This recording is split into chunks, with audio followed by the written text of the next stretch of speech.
को लेकर हजारों तमन्ना होती है। चाहे वो लड़की राजकुमारी हो या एक साधारण किसान की बेटी, उनकी सिर्फ यही ख्वाहिश होती है कि कोई ऐसा शख्स मिले जो उनका आदर करे, उनसे प्यार से बातें करे, उन्हें छोटी छोटी बातों पर जलील ना करे, उनकी बातों को समझे और उन्हें इस दुनिया की सबसे खुशकिस्मत लड़की महसूस कराए। ऐसे ही ख्वाबों के साथ एकांशी भी बड़ी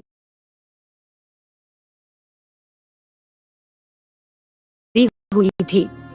उसने भी अपनी शादी को लेकर काफी कुछ सोच रखा था, लेकिन हर दफा जैसा हम सोचते हैं वैसा नहीं होता। हम अपनी जिंदगी को लेकर काफी सपने देख लेते हैं और इस सपने का 2% भी पूरा नहीं होता है।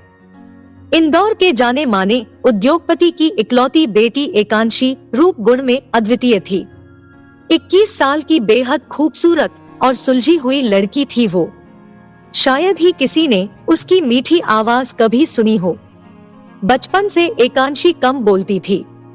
उसकी बस इतनी ही ख्वाहिश थी कि उसका पति उससे बेइंतहा मोहब्बत करे, उसका आदर करे, उसकी खामोशी को भी समझ ले, पूरी दुनिया के सामने उसके लिए खड़ा हो जाए।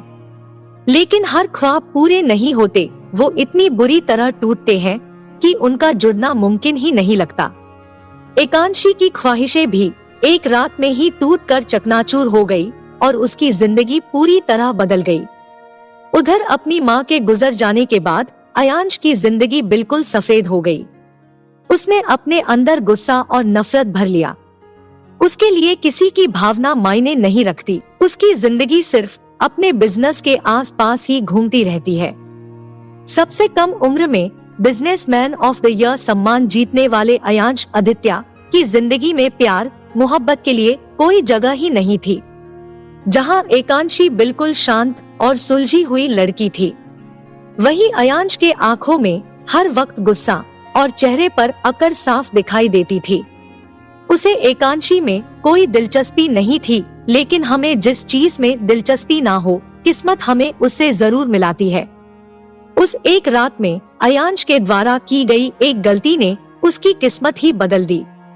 इधर अपनी कड़ी मेहनत से बिजनेस की दुनिया में ऊंचा मुकाम हासिल करना चुनौती की बात है, लेकिन नैनिका सिंह की बचपन से ही जीतने की आदत ने उसे आज नाम और रुतबा दिया था। हर साल बिजनेसमैन ऑफ द ईयर का सम्मान जीतने वाली नैनिका सिंह पिछले 2 सालों से अयांश आदित्य से हारती आ रही थी। उसके दिल में ये हार इस कदर चुभने लगी थी कि वो अयांश के साथ एक छोटी सी मीटिंग पर मिली।